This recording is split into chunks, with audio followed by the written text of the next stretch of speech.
A billionaire's maid grabbed his mouth and begged him to shut up.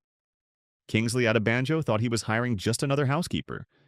He had no idea Amaka would uncover a devastating secret about his 7-year-old son that would shatter everything he believed about being a successful father. His boy Junior had been sleepwalking every single night, wandering dangerously close to the stairs while Kingsley was out making millions. The world's most expensive nannies, private schools, and security systems meant nothing when his child was one step away from tragedy at midnight. But when Kingsley came home from another charity dinner, ready to collapse into his empty penthouse, a stranger's hand covered his mouth in the darkness. The woman who dared silence a billionaire wasn't trying to rob him. She was trying to save the most precious thing he owned, but had forgotten to protect. What happened next revealed how wealth can buy everything except the one thing children need most. Hidden in plain sight was a truth so painful it would force a powerful man to his knees, begging to learn what love actually looks like from a woman who earned in a month what he spent on a single meal. Stay with us to discover how a minimum wage worker became the guardian angel a rich man's son desperately needed. You'll witness the shocking moment when a father realized he'd been absent from the most important moments of his child's life. Learn why money can't cure loneliness, and see how one brave woman's midnight vigil prevented an unthinkable tragedy. Because this isn't just about a maid who broke the rules by grabbing her boss. It's about sleepwalking children, absent fathers, and the courage it takes to speak truth to power when a little boy's life hangs in the balance. The revelation waiting in this story will change how you think about success, sacrifice, and what it really means to be present for the people who need you most. The charity dinner had been a performance, like all the others. Kingsley Adebanjo smiled at the right moments, laughed at jokes that weren't funny, and wrote checks with enough zeros to make the organizers beam with gratitude. The orphanage would get its new wing. The photographs would appear in tomorrow's society pages. Another evening of obligation fulfilled with the efficiency that had made him one of Lagos's youngest billionaires. But as his Mercedes glided through the neon-soaked streets toward his penthouse, exhaustion settled over him like a heavy blanket. At 34, Kingsley controlled shipping routes across 3 continents, employed thousands, and owned properties in 7 countries. Yet tonight, all he wanted was silence and the expensive whiskey waiting in his private study. The penthouse occupied the entire top floor of Eco Pearl Towers, its floor-to-ceiling windows offering a commanding view of Victoria Island's glittering skyline. When Kingsley had bought it 5 years ago, the real estate agent called it a sanctuary above the chaos. Tonight, Sanctuary was exactly what he craved. His chauffeur Samuel pulled up to the building's private entrance. "Good night, sir. Same time tomorrow for the airport pickup?" "Yes, the Abuja flight." Kingsley rubbed his temples where a headache was building. "And Samuel, if anyone calls about tonight's event, I'm unavailable until Thursday." "Yes, sir." The elevator ride to the 42nd floor was blissfully quiet. Kingsley loosened his Italian silk tie, already planning his escape route from tomorrow's obligations. The mining contract could wait. The expansion meeting could be postponed. He needed to be unreachable for just one day. The penthouse door clicked open to darkness. This was normal. The night security lights would illuminate automatically, casting their familiar blue glow across the marble floors. His housekeeper's shift ended at 8, and Junior would be asleep in his room at the far end of the hall, safe behind the custom-installed security system that monitored every corner of their home. But as Kingsley stepped inside and reached for the light switch, everything normal ended. A hand clamped across his mouth. His body reacted instantly, muscles coiling for a fight. Years of boxing training kicked in as he grabbed the intruder's wrist, ready to flip them onto the floor. But something stopped him cold. "Please don't make a sound," a woman whispered urgently against his ear. "Don't wake him." The voice was familiar. Soft, careful, with a slight accent that marked her as coming from one of the eastern states. His mind raced through possibilities as his heart hammered against his ribs. "Mr. Adebanjo, please, I need you to listen." Amaka. The new housekeeper from the agency, hired just 2 weeks ago when the previous one had quit without notice. He'd barely registered her presence during their brief interactions. A quiet woman in her mid-20s who moved through his home like a shadow, always finishing her work before he returned from the office. But why was she here at midnight? And why was her hand trembling against his mouth? Kingsley nodded slowly and she released her grip. He turned to face her, noting immediately that her eyes were red with exhaustion. or tears, possibly both. Her usually neat uniform was wrinkled, her head tie slightly askew. "What are you doing in my house at this hour?" he whispered fiercely, his voice barely audible. Amaka's chin trembled before she spoke. "Please, sir, you must not raise your voice. Your son." She paused, glancing nervously down the hallway toward Junior's room. "He's sleepwalking, and if you wake him the wrong way, we could lose him." The words hit Kingsley like a physical blow. He stared at her, certain he'd misheard. "My son? Junior is asleep. He's been asleep since 8:30, yes, sir. But he gets up every night at this time. He wanders." Her voice was steady now, though her hands remained clasped tightly in front of her. "Tonight he almost reached the stairs." The marble staircase. 42 floors of empty air beyond the decorative railing. Kingsley felt the blood drain from his face. "You're telling me my 7-year-old son has been—" He couldn't finish the sentence. "Sleepwalking, yes, sir. Every night for the past 2 weeks. Always around midnight. Always looking for something. Or someone." The weight of her words settled on Kingsley's chest like a stone. He hadn't been home at midnight in— how long? Weeks? The Dubai contract had required 3 trips last month. The Singapore meetings had kept him away for 10 days. Even when he was in Lagos, he rarely returned before 1 or 2 in the morning. "Why didn't anyone tell me?" The question came out as a whisper. Amaka looked down at her hands. "The day shift never sees it. The security guards patrol outside, not inside, and I—" She hesitated. "I didn't think it was my place. But you stayed, after your shift ended." "I couldn't leave him like that, sir. A child wandering in the dark, looking lost." Her voice broke slightly. "I just couldn't." For the first time in years, Kingsley felt something crack inside his chest.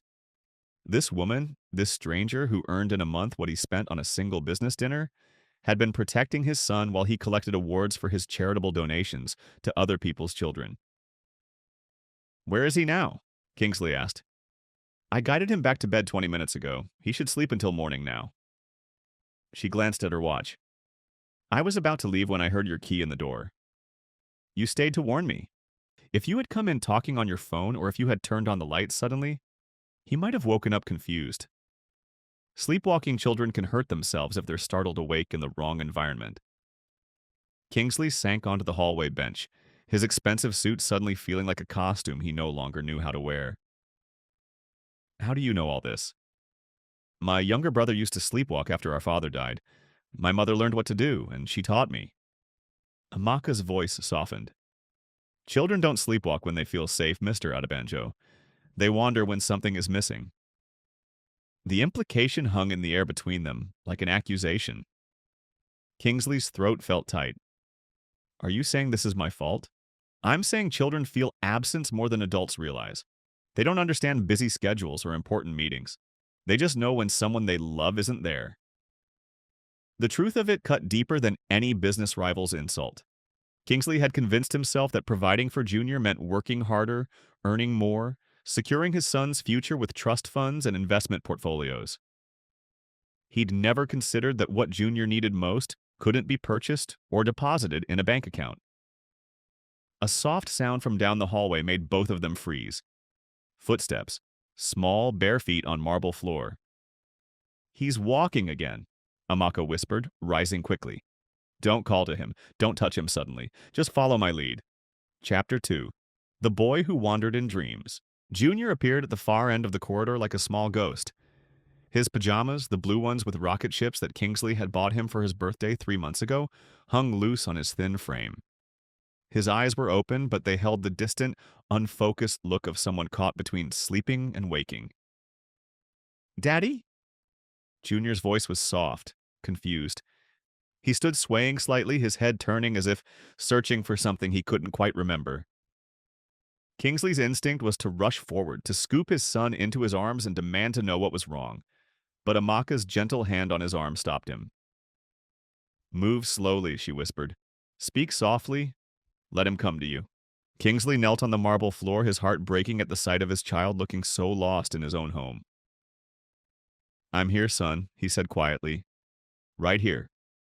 Junior's head turned toward his voice, and for a moment, his eyes seemed to focus. A smile flickered across his small face, the first genuine smile Kingsley had seen from him in months. "I was looking for you," Junior said, taking careful steps forward. "I looked everywhere, but you weren't here." "I'm here now," Kingsley replied, opening his arms. "I'm not going anywhere." Junior stumbled forward and fell into his father's embrace, his small arms wrapping tightly around Kingsley's neck. The boy smelled of cocoa butter lotion and the faint sweetness of childhood dreams. When had Kingsley last held his son like this? Really held him, without checking his phone or thinking about tomorrow's schedule? "I missed you, Daddy," Junior whispered against his shoulder. "I missed you too, buddy. More than you know." Over Junior's head, Kingsley met Amaka's eyes. She nodded approvingly, her expression soft with something that might have been pride or relief. "Are you staying home tomorrow?" Junior asked, pulling back to look at his father's face. The question hit Kingsley like a punch. Tomorrow he was supposed to fly to Abuja for a mining consortium meeting. The contract was worth $50 million. His partners were expecting him. The helicopter was already booked. "Yes," Kingsley heard himself say. "I'm staying home tomorrow." Junior's eyes widened with disbelief. "Really? Even when Mr. Benjamin calls about work?" The fact that his 7-year-old son knew the name of his business manager made Kingsley's stomach clench. How many conversations had Junior overheard? How many times had "Daddy can't, he has a meeting" been the answer to a child's simple request for attention? "Even then," Kingsley promised, "tomorrow is just for us." Amaka watched this exchange with the careful attention of someone who understood the weight of promises made to children. She'd seen too many broken commitments, too many disappointed faces when important phone calls took precedence over bedtime stories. "Should I carry you back to bed?" Kingsley asked his son. Junior nodded sleepily. The walking episode seemed to have exhausted him, and his eyelids were already growing heavy. Kingsley lifted him easily, surprised again by how light his child was. Had he always been this small, or had Kingsley simply forgotten?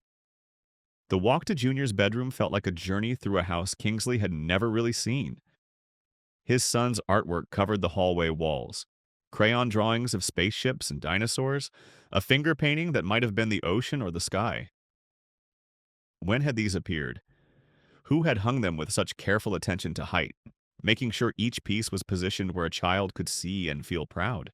Junior's room was a child's paradise that felt more like a museum. Expensive toys lined shelves with military precision, still in their original packaging. A state-of-the-art entertainment system dominated one wall, though the screen was dark and dusty from disuse. The bed itself was large enough for an adult, covered with a designer duvet set that probably cost more than most people's monthly rent.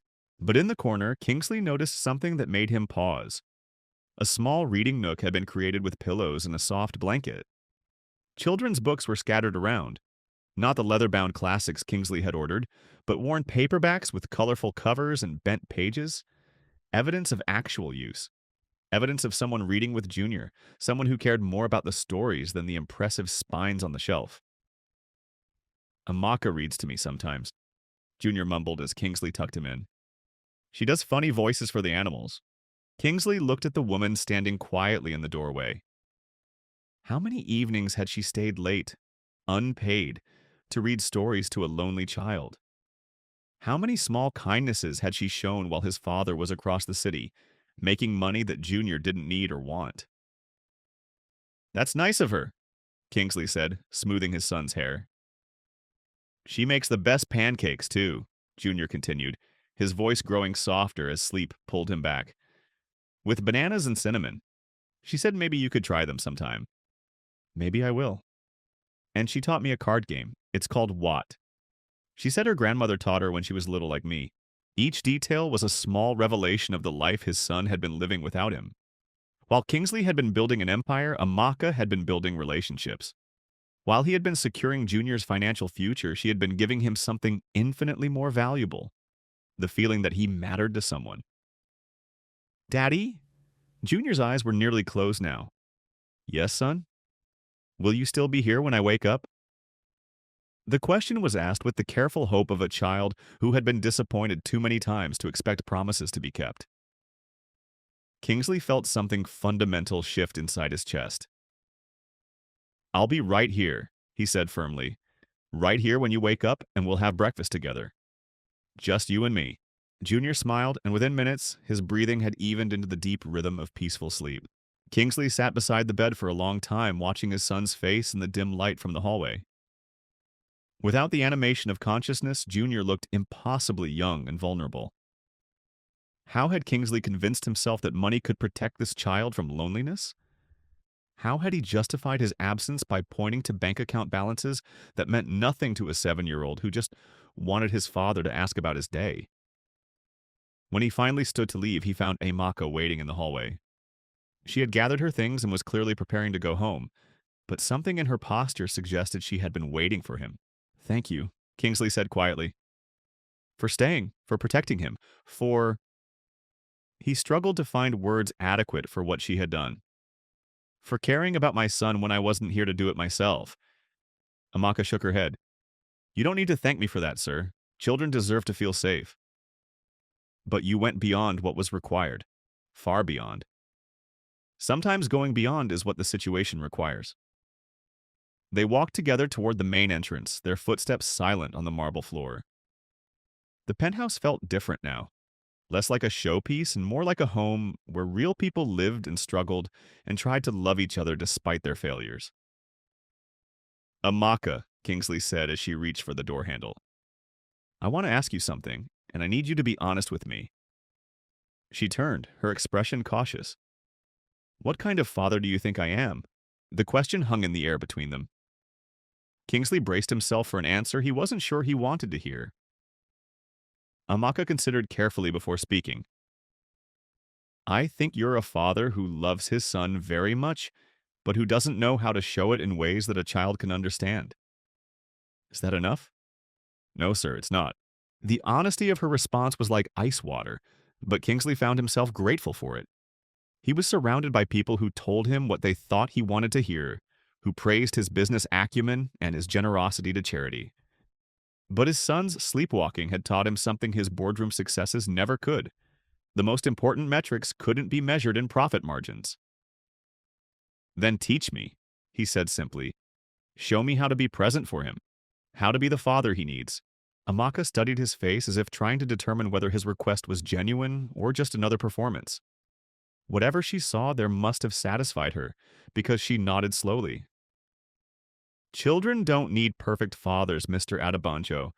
They need consistent ones. They need to know that when they reach for you, you'll be there."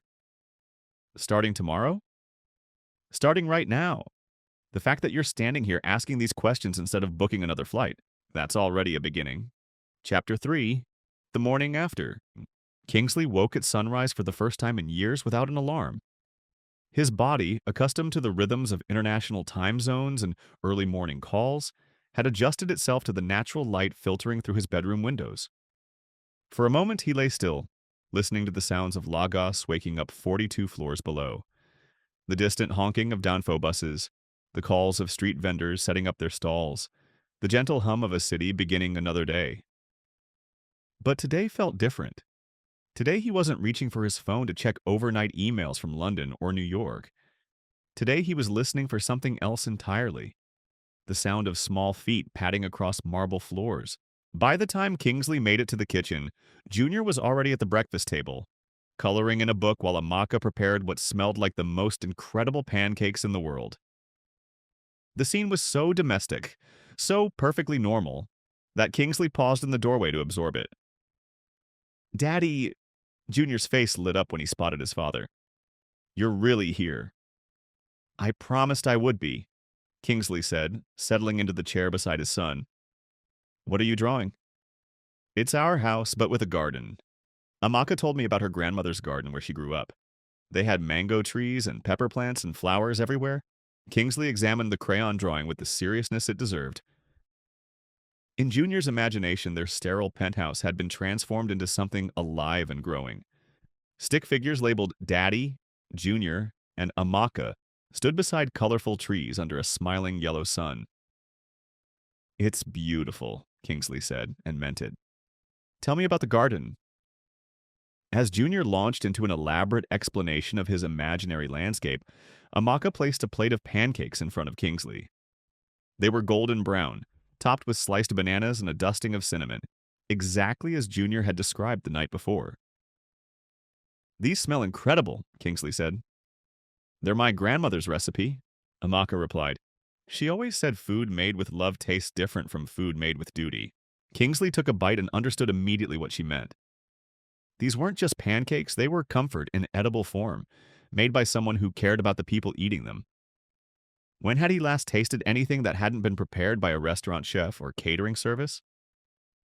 Amaka makes them every Sunday morning, Junior informed him, but she said maybe now you could have them too sometimes.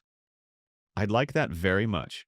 They ate breakfast together as the sun climbed higher over Victoria Island. Junior chattered about school, about his friend Emmanuel who had a pet turtle, about the book Amaka had read to him yesterday afternoon. Kingsley found himself genuinely listening, not checking his watch or mentally reviewing his schedule. For the first time in months, he was completely present in his son's world. After breakfast, Junior ran to his room to get ready for school, leaving Kingsley alone with Amaka as she cleared the dishes. I need to call my office, Kingsley said. Cancel the Abuja trip. Postpone the mining meeting. Amaka nodded. That must be an expensive decision. Not as expensive as what I've already lost. She paused in her cleaning. Children forgive quickly, Mr. Adebanjo, but they also remember consistency more than grand gestures. Meaning? Meaning one morning of pancakes is wonderful, but Junior needs to know this isn't just guilt making you stay home. He needs to know you've chosen to be present, not just postponed being absent. The wisdom in her words struck him. How many times had he tried to compensate for his absence with expensive gifts or elaborate weekend trips? How many promises had he made and broken when business called? Then I'll need to restructure everything, he said. The way I work, the way I schedule meetings, the way I think about success. That's a big change. My son is sleepwalking because he's looking for me in the middle of the night. I think big changes are overdue. When Junior returned, dressed in his school uniform, Kingsley made another unprecedented decision. I'm driving you to school today, he announced. Junior's eyes widened. In your car, but Samuel can have the morning off. Today it's just us. The drive to Victoria Garden City International School normally took Samuel 30 minutes through Lagos traffic. For Kingsley, who rarely drove himself anywhere, it was an adventure in patience. But every minute stuck in traffic was another minute to talk with his son, to hear about the spelling test he was nervous about, to learn that his favorite subject was art and his least favorite was mathematics. Will you pick me up too? Junior asked as they pulled up to the school gates. Kingsley's instinct was to explain about his afternoon meetings, the conference calls that couldn't be moved, the documents that needed his signature. But then he remembered Amaka's words about consistency versus grand gestures. Yes, he said simply. I'll be right here at 3 o'clock. Eat. Junior hugged him goodbye with such enthusiasm that several other parents smiled.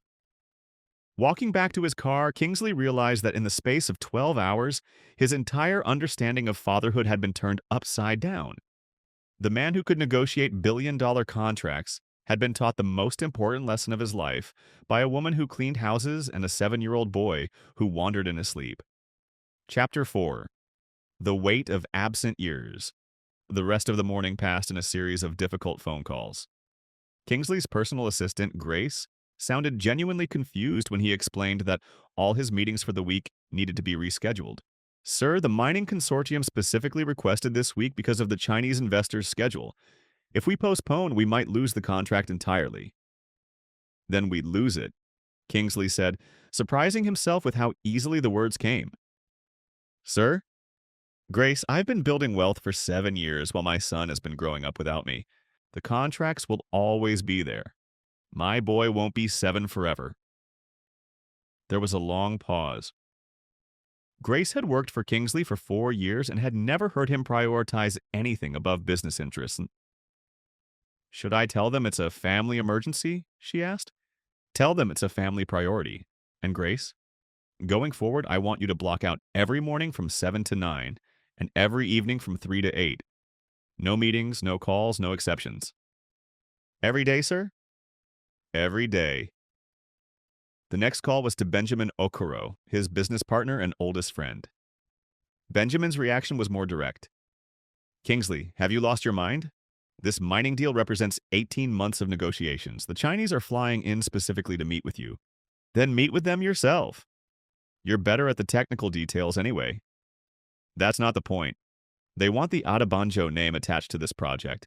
They want your reputation behind it. Kingsley walked to his office window, looking out at the sprawling city where he'd built his empire. Ben, when did you last spend an entire day with your children? What does that have to do with... When? Benjamin was quiet for a moment. I don't know. A few weeks ago, we went to the beach. For how long? A couple of hours before I had to take a call from the Port Harcourt office. My 7-year-old son has been sleepwalking for weeks looking for me in the middle of the night. I didn't even know because I'm never home at midnight anymore. I'm never home at breakfast time. I'm never home when he comes back from school. Kingsley, that's what nannies are for. That's what we pay them to handle so we can focus on building something bigger for our families. What if building something bigger means missing the very people we're supposedly building it for? The conversation continued for another 20 minutes, but Kingsley's mind was already made up. He had spent years accumulating wealth that Junior would inherit someday, but what good was a fortune if it came at the cost of his son's childhood? By lunchtime, Kingsley had restructured his entire approach to work. Meetings would be condensed. International travel would be limited to genuine emergencies.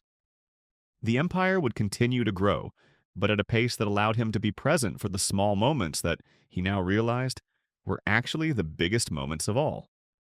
At 2:45 p.m., Kingsley was parked outside Junior's school, watching other parents and drivers queue up for pickup. He recognized some of the other fathers, fellow businessmen who, like him, usually sent their drivers. A few of them looked surprised to see him behind the wheel of his own car. David Okafor, who owned a telecommunications company, knocked on Kingsley's window. Kingsley, what brings you to the school run? Picking up my son, Kingsley replied simply. David laughed. Yes, but why you? Did something happen to Samuel? Nothing happened to Samuel. I just decided I wanted to pick up Junior myself. David's smile faltered slightly as if he couldn't quite comprehend the concept. Well, that's nice, though I imagine your afternoon must be quite free to allow for it. The comment was meant as a subtle probe into Kingsley's business affairs, the kind of competitive intelligence gathering that happened constantly among Lagos's business elite. A year ago, Kingsley might have felt the need to prove his continued importance by mentioning his meetings, his deals, his busy schedule. Today, he simply said, My afternoons are exactly as full as they need to be. When the school gates opened and children began streaming out, Kingsley spotted Junior immediately. His son was walking with another boy, both of them carrying oversized backpacks and discussing something with serious 7-year-old intensity. But when Junior saw his father's car, his face transformed with joy. Daddy, you came! I said I would, Kingsley replied as Junior climbed into the passenger seat. How was school? Amazing. I got 8 out of 10 on my spelling test, and Mrs. Adebayo said my story about the lost elephant was very creative. And Emmanuel brought pictures of his turtle to show everyone, and... Junior's words tumbled over each other in his excitement to share everything with his father. As they moved toward Junior's bedroom, Kingsley realized this was the first time in months he would be participating in his son's bedtime routine. The ritual had been handled by nannies, housekeepers, anyone but him. Tonight, he was about to discover what he'd been missing. Chapter 6. The Stories We Tell. Junior's bedroom felt different in the evening light. The expensive toys that had seemed like museum pieces in the morning now appeared almost sad in their pristine condition. But the reading corner that Amaka had created glowed with warmth. Pillows arranged in a careful nest, well-loved books scattered within reach. Which story tonight? Amaka asked, settling into the corner with practiced ease. Junior considered carefully, running his finger along the spines of his books. Can we read the one about the boy who plants stars? Amaka smiled and pulled out a worn paperback with a colorful cover. Kingsley had never seen the book before, despite having purchased hundreds of volumes for his son's library. This one is Junior's favorite, Amaka explained. It's about a boy who thinks his father has forgotten about him, so he plants stars in the garden to help his father find his way home. The parallel to their own situation wasn't lost on anyone. Junior climbed into the nest of pillows, positioning himself so he could see both Amaka and his father. This simple arrangement, being included in his son's evening ritual, felt more significant to Kingsley than any business deal he'd ever closed. Amaka began reading in a gentle voice that transformed the simple story into something magical. She gave each character a distinct tone, made sound effects for the wind and rain, and paused at all the right moments to let Junior's imagination fill in the details. Kingsley watched his son's face, noting how completely absorbed he became in the narrative. When Amaka reached the halfway point, she handed the book to Kingsley. "Your turn." Kingsley accepted the book nervously. He was comfortable speaking to boardrooms full of investors, negotiating with heads of multinational corporations, but reading a children's story felt like an entirely different skill set. "In the morning," he began, his voice more formal than Amaka's had been. The boy went to check his garden. "Daddy," Junior interrupted gently. "You have to make it sound like the boy is excited. He's been waiting all night to see if the stars grew." Kingsley cleared his throat and tried again, this time injecting enthusiasm into his voice.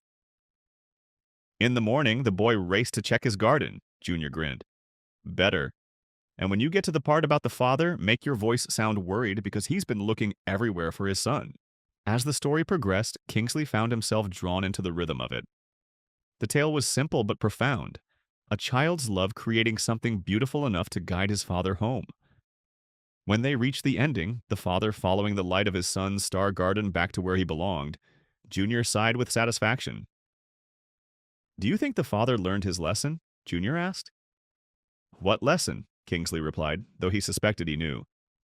"That home is more important than wherever he was going." The wisdom in his 7-year-old's observation took Kingsley's breath away. "Yes," he said quietly. "I think the father learned that lesson very well." After Junior was tucked into bed and his breathing had settled into the deep rhythm of sleep, Kingsley and Amaka returned to the living room. The penthouse felt different now, less like a showplace and more like a home where real conversations happened.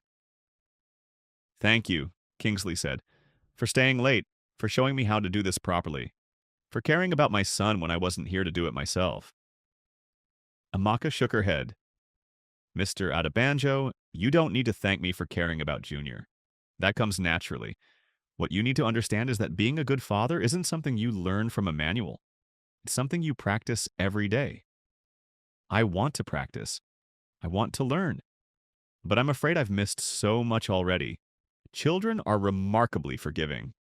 They don't hold grudges about yesterday if today feels different." Kingsley walked to the window, looking out at the city lights that had once represented his kingdom, but now seemed less important than the small voice that had said "Daddy" with such joy that afternoon. "Amaka, can I ask you something personal?" She nodded cautiously. "You said your brother used to sleepwalk after your father died. How did your family handle it?" For a moment, Amaka's composure faltered. When she spoke, her voice carried the weight of old pain. "My mother worked 3 jobs to keep us fed and housed. She couldn't afford to miss work, even when my brother wandered at night. So I learned to watch him. I was 12. 12 years old, taking care of a sleepwalking child? Someone had to. And I learned that children don't sleepwalk when they feel secure. They wander when something essential is missing from their world." "What happened to your brother?" "He stopped sleepwalking when my mother found a job with better hours when she could be home more consistently." Children need to know their foundation is solid, Mr. Adebanjo. They need to know that the people they love aren't going to disappear. The parallel was unmistakable. Junior's sleepwalking wasn't a medical condition. It was an emotional response to uncertainty. And the cure wasn't medication or therapy. It was presence, consistency, the security of knowing his father would be there. "I've been disappearing," Kingsley said quietly. "Even when I was in the same city, I was disappearing into work, into phone calls, into a world where Junior couldn't follow. But you're here now. And that's what matters. What if it's not enough? What if I've damaged something that can't be repaired? Amaka studied his face with the careful attention of someone who had seen both hope and disappointment in equal measure. Children are more resilient than adults think, but they're also more observant. Junior will be watching to see if this change is real or just temporary guilt. Then I'll have to prove it's real. Every day, in small ways. Not with grand gestures, but with consistent presence. As Amaka gathered her things to leave, Kingsley made a decision that surprised even him. "I want to offer you something," he said. "Not just a raise in salary, though that's certainly overdue. I want to offer you a different kind of position in this household." Amaka paused, her coat half pulled on. "What kind of position?" "I don't know what to call it exactly. You're not a nanny, and you're more than a housekeeper. You're someone who sees what Junior needs and provides it. You're someone who was brave enough to grab a billionaire and tell him to shut up to protect a child. I need that kind of honesty in my son's life, in our lives. Mr. Adebancho, I'm not asking you to raise my son for me. I'm asking you to help me learn how to be the father he deserves. To be here when I travel. To tell me when I'm making mistakes. To help me understand what a 7-year-old needs that I can't buy in a store." Amaka considered his words carefully. That would be a very different kind of job. Yes, it would. It would mean being part of this family, not just working for it. And what happens when Junior doesn't need that kind of support anymore? When you've learned what you need to learn? Kingsley smiled. Then you'll have given us the greatest gift possible, the knowledge of how to love each other properly. And we'll figure out what comes next when we get there. Chapter 7. The Architecture of Trust. The next few days fell into a rhythm that felt both foreign and natural to Kingsley. He woke before his alarm, drawn by the sound of Junior's footsteps and the smell of Amaka's coffee drifting through the penthouse. Breakfast became a daily conference where the most important agenda items were spelling tests, playground friendships, and 7-year-old theories about why dinosaurs really went extinct. By the third morning, Kingsley noticed that Junior's eyes looked brighter, less shadowed by the exhaustion that had marked his face for weeks. There had been no more sleepwalking episodes, though Amaka still checked on him before leaving each evening, and Kingsley had installed a gentle alarm system that would alert him if Junior left his bedroom at night. The business world reacted to Kingsley's new schedule with varying degrees of confusion and frustration. Some partners assumed he was dealing with a health crisis. Others whispered that he might be having financial difficulties that required his personal attention to daily operations. A few, like Benjamin, continued to pressure him to reconsider his priorities. "The Singapore investors are getting impatient," Benjamin informed him during a lunch meeting at Kingsley's office. "They're starting to question our commitment to the expansion project." "Then let them question," Kingsley replied, signing documents while keeping one eye on the clock. Junior's school pickup was at 3 p.m., and he had never been late yet. "Kingsley, this is $50 million we're talking about. And I'm talking about my 7-year-old son who was sleepwalking because he thought I had abandoned him." Benjamin set down his water glass with more force than necessary. "You haven't abandoned him. You've provided him with the best of everything: education, healthcare, opportunities that most children in this country will never have. Everything except a father who knows his favorite book or can tie his shoelaces or reads him bedtime stories. That's what we pay people to do. That's how successful men manage their time, by delegating the routine tasks so they can focus on building generational wealth." Kingsley looked at his oldest friend and business partner, recognizing an echo of his former self in Benjamin's frustration. When did we decide that loving our children was a routine task to be delegated? When we decided to be more than our fathers were. When we decided to build something bigger than small dreams and limited horizons. "My father worked 16-hour days in a factory to send me to university," Kingsley said quietly. "He came home exhausted every night, covered in grease and dust, but he still helped me with my homework. He still asked about my day. He still made time for what mattered. And look what you built from that foundation. Look at the empire you've created." "But what's the point of an empire if it costs me my son?" The conversation continued, but Kingsley's mind had already moved on to more important matters. At 2:45 p.m., he excused himself and drove to Junior's school, arriving just as the first children began streaming through the gates. Junior's face lit up when he spotted his father's car. Over the past week, this moment had become the highlight of Kingsley's day. The pure joy on his son's face, the enthusiastic chatter about playground adventures and classroom discoveries, the feeling that he was finally present for the moments that mattered. "Daddy, guess what?" Junior said, climbing into the passenger seat with barely contained excitement. "Tell me everything. Mrs. Adebayo said I could be in the school play. It's about animals in the forest, and I get to be a lion, and we have to learn songs and everything." "That's incredible. When is the play?" "Next Friday afternoon. Will you be able to come?" The question was asked with the casual assumption that of course his father would be there, a confidence that Junior had never possessed before this week.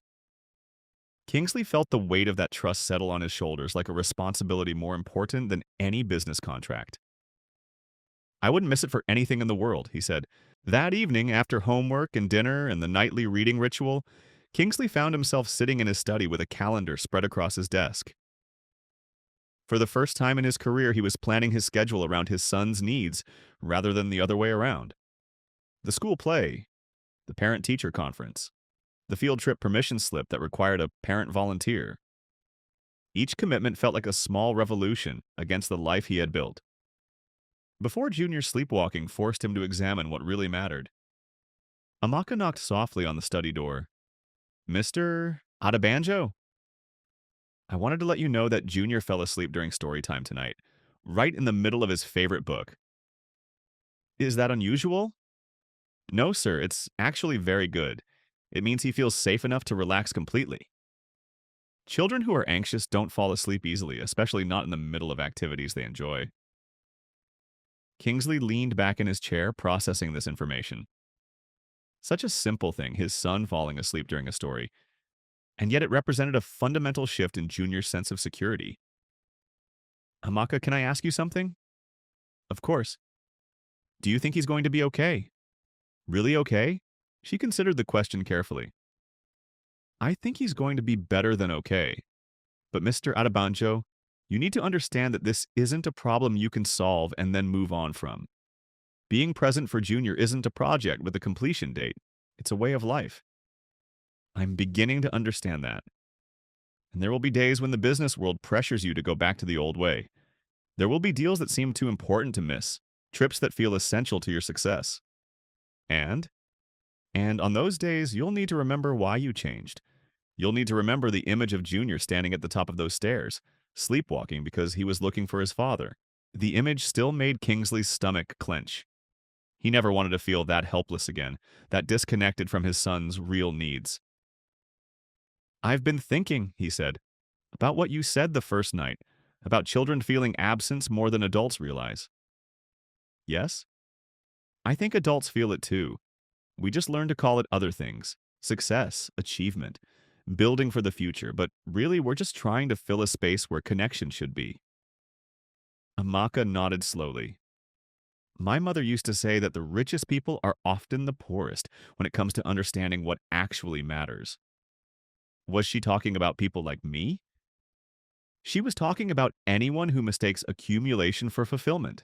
They sat in comfortable silence for a moment, listening to the sounds of the city settling into evening rhythm 42 floors below. Finally, Amaka stood to leave. "Mr. Adebanjo," she said at the doorway, "I want you to know that what you're doing, this change you're making, it's not easy. Most people find it simpler to keep living the way they always have, even when they know it's not working." "What makes you think I can sustain it?" "Because you're asking the right questions now. And because Junior is sleeping peacefully in his bed instead of wandering the halls looking for something he's lost." Chapter 8. The School Play and Other Revelations. Friday afternoon arrived with the nervous energy that always surrounded school performances. Kingsley found himself in the unfamiliar territory of the Victoria Garden City International School Auditorium, surrounded by other parents wielding smartphones and cameras. He had attended board meetings and conference rooms worth millions of dollars, but somehow this elementary school play felt more important than any of them. Junior had been practicing his lion roar for days, stalking around the penthouse with an intensity that made both Kingsley and Amaka laugh. The boy had thrown himself into the role with the kind of wholehearted enthusiasm that only children possess, unencumbered by self-consciousness or fear of looking foolish. "Are you nervous?" Amaka asked, settling into the seat beside Kingsley. He had invited her to attend, recognizing that she had been more present for Junior's daily life than he had been for months. "Terrified," Kingsley admitted. "What if he forgets his lines? What if he gets stage fright?" "Then he'll figure it out, and you'll be proud of him anyway." The curtain rose on a colorful forest scene populated by children in homemade animal costumes. Junior appeared in the second scene, wearing a golden mane that was slightly askew and a tail that dragged behind him as he prowled across the stage. When he delivered his first line, "The forest belongs to all of us," his voice carried clearly through the auditorium, strong and confident. Kingsley felt his throat tighten with unexpected emotion. This was his son up there, brave and bright, and absolutely perfect in his slightly crooked lion costume. How many moments like this had Kingsley missed while he was in boardrooms or on flights to distant cities? The play continued with the earnest storytelling of 7- and 8-year-olds, complete with forgotten lines, whispered prompts from the wings, and one memorably enthusiastic monkey who couldn't stop dancing during the serious scenes. But Junior never wavered. He delivered each line with the gravity of a Shakespearean actor, his face serious with concentration. During the final song, when all the animals joined together to sing about friendship and protecting their forest home, Junior spotted his father in the audience. His face broke into a grin so wide that his lion whiskers shifted sideways, and he waved enthusiastically while continuing to sing. Kingsley waved back, not caring that several other parents turned to look. In that moment, nothing else in the world mattered except the connection between a father and his son, the simple joy of being present for something that mattered immensely to a 7-year-old boy. After the performance, Junior ran to them still wearing his costume, his face flushed with excitement and pride. "Did you see me roar?" he asked breathlessly. "Did you hear all my lines?" "You were magnificent," Kingsley said, kneeling down to hug his son. "The best lion I've ever seen." "Better than the ones on TV?" "So much better. Those lions are just pretending. You were the real thing." Other parents began to approach, some congratulating Junior on his performance, others striking up conversations with Kingsley. David Okafor, the telecommunications executive, who had seemed so puzzled by Kingsley's presence at school pickup, watched the interaction with something that might have been envy. "Your boy did well up there," David said, very confident for his age. "Thank you. He's been practicing for weeks." "Must be nice to have the time to attend these school events. Business must be slower than usual for you to be so available." The comment was clearly intended as a probe, a subtle way of asking whether Kingsley's increased presence at school meant his empire was in decline. A year ago, the implication would have stung, would have prompted Kingsley to defend his continued success and importance in the business world. Today, he simply smiled. Business is exactly where it needs to be. As they walked back to the car, Junior chattering excitedly about every detail of the performance, Amaka fell into step beside Kingsley. "You handled that well," she said quietly. "Handled what?" "The other father trying to make you feel guilty for being here." "Was that what he was doing?" "Oh, yes. Some parents can't imagine prioritizing their children's activities unless they're forced to by circumstances. The idea that you might choose to be here threatens their own excuses for absence." Kingsley considered this as he helped Junior out of his lion costume in the school parking lot. "Do you think I was like that before?" "I think you were like most successful men who convince themselves that providing financially is the most important way to show love. And now you know better, and Junior will never have to wonder whether his father cares about the things that matter to him." That evening, as they celebrated Junior's theatrical debut with his favorite dinner and an extra story at bedtime, Kingsley reflected on how much his definition of success had shifted in just 2 weeks. The mining contract that Benjamin was still pressuring him to pursue suddenly seemed less important than the memory of Junior's proud grin when he spotted his father in the audience. But the real test of his commitment came the next Monday, when Grace called with news that made his stomach drop. "Sir, the Singapore investors are flying to Lagos tomorrow. They're giving us one final chance to present the expansion proposal before they move on to other partnerships." "Tomorrow?" "Yes, sir. They can only stay for 24 hours before they have to fly to South Africa for another meeting. Kingsley looked at his calendar. Tuesday was the parent-teacher conference with Mrs. Adebayo, scheduled for 2 p.m. He had promised Junior he would be there to discuss his progress, his friendships, his adjustment to school life. What time is the Singapore meeting? They're requesting the entire afternoon, starting at 1 p.m. Dinner as well, and then a breakfast meeting Wednesday morning before they leave. Exactly overlapping with the parent conference. Exactly testing Kingsley's resolve to prioritize his son over business opportunities. Grace, please call them back and explain that I have a prior commitment Tuesday afternoon. Sir? Reschedule for Wednesday morning only. If they can't accommodate that, then we'll have to pass on this opportunity. There was a long pause. Mr. Adebanjo, this is the Singapore Electronics Consortium. $50 million in guaranteed contracts, with potential for expansion to $200 million over 3 years. I understand the numbers, Grace. Should I tell them you're sick? Family emergency? Tell them I have a parent-teacher conference at my son's school. Tell them the truth. Grace's shock was audible through the phone. In 4 years of working for Kingsley, she had never heard him prioritize anything above major business opportunities. Sir, I'm not sure they'll understand. Then they're not the kind of partners we want to work with anyway. After hanging up, Kingsley sat in his study for a long time, processing what he had just done. $200 million in potential contracts, dismissed because it conflicted with a 20-minute conversation about his son's spelling tests and playground behavior. A year ago, he would have canceled anything for that kind of business opportunity. He would have rescheduled Junior's conference, asked Amaka to attend in his place, found a dozen ways to justify putting business first. Today, the choice had been easy. Not because the money didn't matter, but because he finally understood what mattered more. Chapter 9. What Money Cannot Buy. The parent-teacher conference took place in Mrs. Adebayo's classroom, a bright space filled with children's artwork and the organized chaos of elementary education. Kingsley sat in a chair designed for someone much smaller, his knees nearly touching his chin, while Mrs. Adebayo arranged Junior's work portfolio on the table between them. Thank you for coming, Mr. Adebanjo, she said warmly. I know how busy you must be. Junior is my priority, he replied, and realized how good it felt to say those words without qualification or apology. Mrs. Adebayo smiled. That's wonderful to hear, and I have to say we've noticed quite a change in Junior over the past couple of weeks. What kind of change? He's more focused in class, more engaged with his classmates. The exhaustion that was affecting his afternoon performance has completely disappeared. She pulled out a folder of Junior's recent work. His handwriting has improved, his artwork has become more detailed and expressive, and he started volunteering to read aloud during story time. Kingsley studied his son's latest drawings. Colorful scenes of families having breakfast together, fathers and sons playing in parks, houses with gardens full of flowers.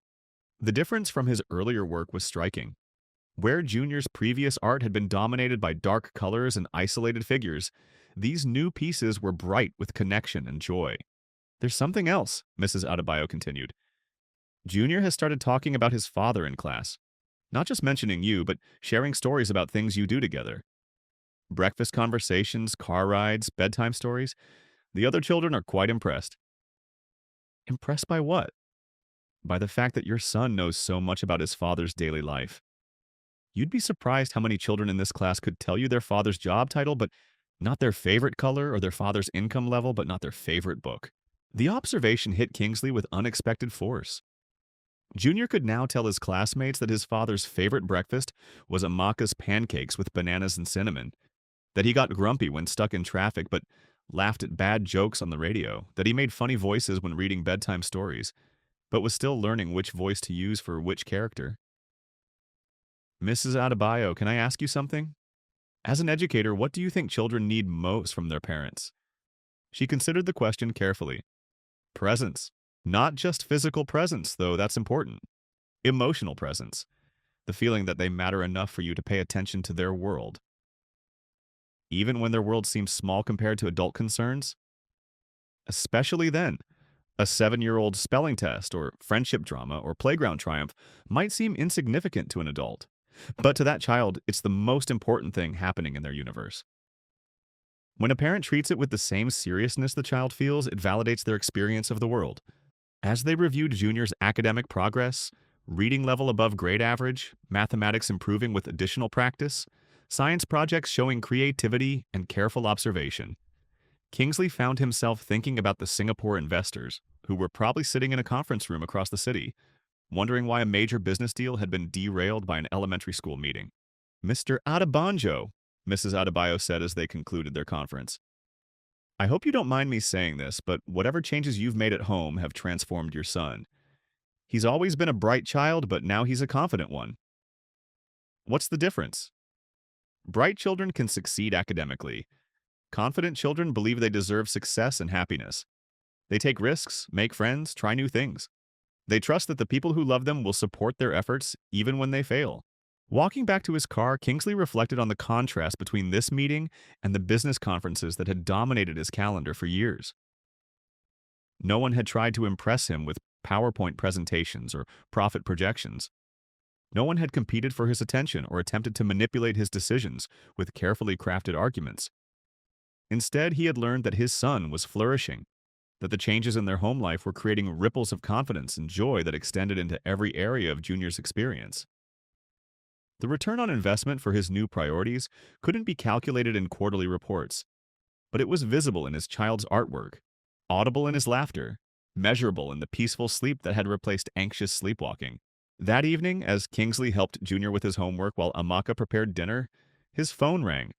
Benjamin's name appeared on the screen. The Singapore deal is dead, Benjamin announced without preamble. They flew back to Johannesburg this morning. Apparently, they don't want to work with partners who don't take their business seriously. I take my business very seriously, Kingsley replied, checking Junior's mathematics worksheet. I just don't take it more seriously than my son. Kingsley, you missed a $200 million opportunity for a parent-teacher conference. Yes, I did. And you're okay with that? Kingsley looked at Junior, who was concentrating intensely on a word problem about sharing toys fairly among friends. His son's tongue poked out slightly as he worked through the solution, a habit that Kingsley had never noticed before but now found endearingly familiar. Benjamin, let me ask you something. When your daughter graduates from university next year, will she remember the business deals you closed when she was 7 years old? That's not the point. Will she remember whether you came to her school plays, whether you knew her teachers' names, whether you were present for the moments that mattered to her? There was a long pause. You're making this too complicated, Kingsley. Success requires sacrifice. But what are we sacrificing? And who's paying the price for our success? After ending the call, Kingsley returned his attention to Junior's homework. The mathematics problems were simple by adult standards, basic addition and subtraction, elementary logic puzzles, but they represented the foundation of his son's education, the building blocks of confidence and capability. Daddy, Junior said, looking up from his worksheet, can I ask you something? Always. Are you happy that you don't travel as much now? The question was asked with the careful neutrality of a child who had learned not to influence adult decisions, but still needed to understand them. Yes, Kingsley said simply. I'm much happier being here with you. Even when it means missing important work things? Especially then, because being here with you is the most important work I'll ever do. Junior smiled and returned to his mathematics, but Kingsley noticed the subtle relaxation in his son's shoulders, the way he leaned slightly closer to his father as he worked. Such a small gesture, but it spoke volumes about the security that consistency had created. Later that night, after Junior was asleep and Amaka had gone home, Kingsley sat in his study reviewing the day's events. The Singapore contract would have secured his financial empire for the next decade. The expansion into Southeast Asian markets would have established his company as a truly global presence. But his son was sleeping peacefully down the hall, no longer wandering in his dreams, no longer searching for something that felt missing from his world. And in the morning, they would have breakfast together, sharing stories and laughter, and the simple intimacy of daily routine. For the first time in his adult life, Kingsley felt genuinely wealthy. Chapter 10. The Invitation to Change. 3 weeks after the Singapore incident, Grace knocked on Kingsley's study door with an expression he couldn't quite read. "Sir, there's a gentleman here to see you. He doesn't have an appointment, but he says it's important. His name is Dr. Emmanuel Okolie."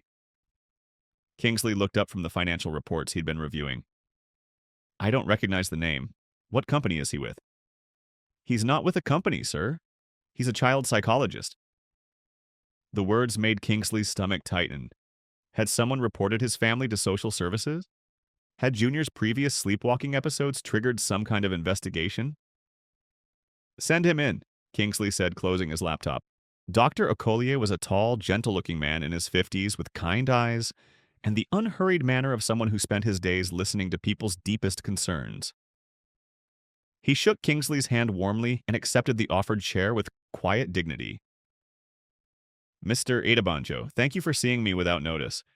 I hope you don't mind the intrusion." "Not at all. Though I have to ask, is my son in some kind of trouble?" Dr. Okolie smiled. "Quite the opposite. I'm here because of a conversation I had with Mrs. Adebayo, Junior's teacher. She mentioned that your son had been experiencing some sleep difficulties that resolved themselves recently, and she thought you might be interested in learning about a program we're developing." Kingsley felt his tension ease slightly. "What kind of program?" "We're working with a group of fathers whose children have exhibited various forms of anxiety-related behaviors. Sleepwalking, nightmares, school refusal, aggressive behavior. All symptoms of children who feel disconnected from their primary attachment figures." "Their fathers, you mean?" "Often, yes, particularly in families where the father is the primary breadwinner and has become inadvertently emotionally unavailable due to work demands." Dr. Okolie spoke without judgment, his tone carrying the matter-of-fact compassion of someone who had seen this pattern many times before. "Mrs. Adebayo tells me that Junior's difficulties resolved when you made changes to your work schedule and began prioritizing time with him. Is that accurate?" "Yes, though I'm still learning how to do it properly." "That's exactly what our program addresses. We bring together fathers who are navigating this transition, men who have recognized that traditional definitions of success may not serve their family's emotional needs." Kingsley leaned forward, intrigued despite himself. "How many fathers are we talking about?" "Currently 8 men from various professional backgrounds. A surgeon, 2 business executives, a lawyer, an engineer, a banker, and a pilot. All successful by conventional measures, all struggling with the same realization you've had." "Which is?" "That their children need them present, not just providing." The phrase resonated deeply with Kingsley. He thought of Junior's face lighting up when he arrived for school pickup, the easy conversations over breakfast, the bedtime stories that had become the highlight of his day. "What does this program involve?" "Monthly group sessions where fathers share their experiences, challenges, and strategies. We discuss child development, emotional availability, work-life integration, not balance because that implies equal time, but integration, where your roles as father and professional complement rather than compete with each other." Dr. Okolie pulled out a small folder. "We also provide individual counseling when needed, and we work with families to develop sustainable routines that support both emotional connection and professional responsibilities." "This sounds like it could be helpful," Kingsley admitted. "But I have to ask, how do you know Mrs. Adebayo?" "My daughter is in Junior's class. She's the little girl who plays the rabbit in the forest play you attended." The connection clicked into place. Kingsley remembered a shy child with elaborate rabbit ears who had delivered her lines with careful precision. "Mrs. Adebayo mentioned to me that you had attended the play, that you seemed genuinely engaged with your son's performance. She said it was refreshing to see a father who was clearly present by choice rather than obligation." "And that led to this conversation?" "That, and the fact that my own journey into child psychology began when I nearly lost my relationship with my daughter due to similar work-related blindness." Dr. Okolie's personal revelation shifted the conversation from professional to intimate. "You're speaking from experience. 15 years ago, I was a cardiac surgeon working 80-hour weeks. My daughter began having panic attacks when I left for the hospital. It took months of therapy for both of us to understand that she was terrified I wouldn't come back because I was never really present when I was home." "What changed?" I realized that saving other people's lives was meaningless if I was losing my own daughter in the process. I retrained as a child psychologist specifically to help other fathers avoid the mistakes I made. The story hit Kingsley with unexpected force. How many other successful men were navigating the same terrain? How many children were sleepwalking through childhood while their fathers sleepwalked through parenthood? Dr. Okolie, I'm interested in learning more about this program. When do you meet? The first Saturday of each month from 9 a.m. to noon. We meet at my clinic in Victoria Island. Would you like to attend the next session? Will I be required to share personal details about my family? Only what you're comfortable sharing. The goal isn't therapy in the traditional sense, it's education and support. Learning practical strategies for maintaining strong relationships with your children while continuing to meet your professional responsibilities. Kingsley thought about the isolation he'd felt since changing his priorities. Benjamin's continued pressure to return to his old schedule. The subtle judgments from other businessmen who couldn't understand his new approach to success. The idea of meeting other fathers who were walking a similar path felt like finding an oasis in unfamiliar territory. I'd like to try it, he said. At least once to see if it's helpful. Dr. Okolie smiled. Excellent. I'll send you the details. And Mr. Adebanjo, what you've done for Junior, choosing presence over profit, it's not easy in our culture. Nigerian society often measures a man's worth by his financial achievements rather than his emotional availability. I'm beginning to think society might be measuring the wrong things. Many fathers are coming to that same conclusion. The question is whether we're brave enough to live differently, even when it means disappointing people who think they know what success should look like. After Dr. Okolie left, Kingsley found himself thinking about the invitation to join a group of fathers who were redefining their approach to family life. The idea both excited and intimidated him. He had spent his entire adult life in competitive environments where vulnerability was seen as weakness, where admitting struggles was tantamount to professional suicide. But the thought of meeting other men who understood the conflict between traditional success and emotional presence appealed to him. Perhaps he wasn't as alone in this journey as he'd felt. That evening, as he helped Junior with homework, Kingsley mentioned his afternoon visitor. A doctor came to see me today, he said casually. Dr. Okolie, his daughter is in your class. Junior looked up from his reading book. Kemi's dad? She talks about him all the time. He takes her to school every morning and picks her up every day, just like you do with me now. What else does she say about him? That he knows all her friends' names and he helps with her science projects, and he makes funny faces when she's sad. Junior paused thoughtfully. She says he used to work at the hospital, but now he has a different job so he can spend more time with her.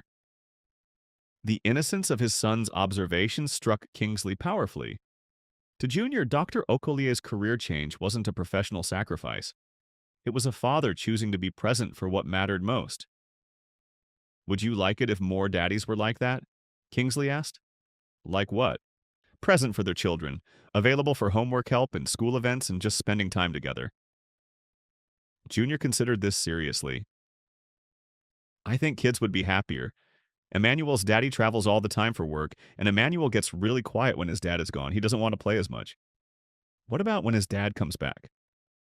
Emmanuel gets excited, but then his dad is always tired and busy catching up on things. So it's like he's still not really there, even when he's home. The 7-year-old's insight into his friend's emotional landscape was remarkably sophisticated. Junior had learned to recognize the difference between physical presence and emotional availability, probably from his own experience of having a father who was home but not truly present. Junior, you know how I changed my schedule so I could spend more time with you? Yes. Well, Dr. Okolie is starting a group for fathers who want to learn how to do that better.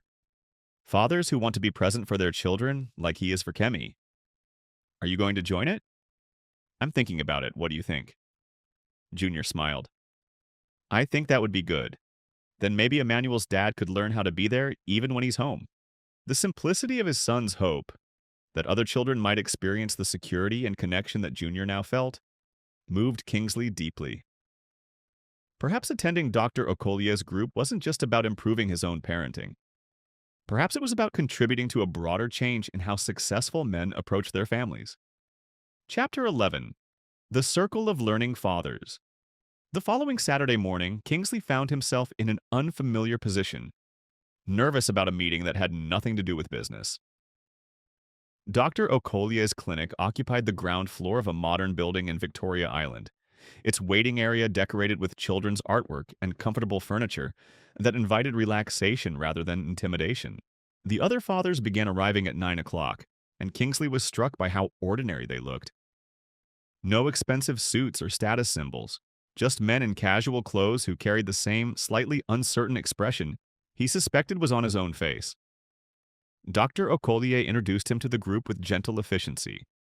Michael, the cardiac surgeon who still worked demanding hours, but had learned to create sacred time for his twin daughters. Ahmed, the banker who had restructured his entire department to allow for more family involvement. David, the pilot whose irregular schedule had initially seemed incompatible with consistent parenting, but who had found creative solutions for staying connected. Kingsley is joining us because his 7-year-old son was sleepwalking, Dr. Okolie explained. The episode stopped when he began prioritizing time at home over business travel. But like all of us, he's still learning how to maintain that balance sustainably. The men nodded with understanding that required no explanation. They had all faced similar crossroads between professional success and family connection. The thing that surprised me most, said Ahmed, was how much resistance I encountered from colleagues. When I stopped taking meetings after 5 p.m., people assumed I was having financial problems or health issues. The idea that I might choose family time over networking opportunities was incomprehensible to them. Same here, added Michael. Other surgeons kept asking when I was going to get serious about my career again, as if being present for my daughters was somehow a professional detour rather than a life priority. Kingsley felt a profound relief at hearing his own experience reflected in their stories. I've been dealing with something similar. My business partner keeps pressuring me to return to my old schedule. He thinks I'm going through a temporary phase that will resolve itself once I come to my senses. How are you handling that pressure? Asked David. Some days better than others, Kingsley admitted. The financial cost of my new priorities is real. I've turned down contracts worth millions of dollars. But then I see my son's face when I pick him up from school, or I hear him talking confidently about his day instead of wandering the house at night, and the choice becomes clear again. Dr. Okolie leaned forward. That tension between short-term financial costs and long-term family benefits is something every father in this room has navigated. Let's talk about strategies for managing that conflict. Over the next 2 hours, the men shared practical approaches to maintaining professional success while prioritizing family presence. Ahmed had restructured his team to delegate more effectively. Michael had negotiated with his hospital to reduce his on-call hours in exchange for taking on training responsibilities for residents. David had changed airlines to fly domestic routes that allowed him to be home more consistently. But more than practical strategies, they shared something Kingsley hadn't found anywhere else. Validation that choosing family over maximum financial gain wasn't weakness or lack of ambition.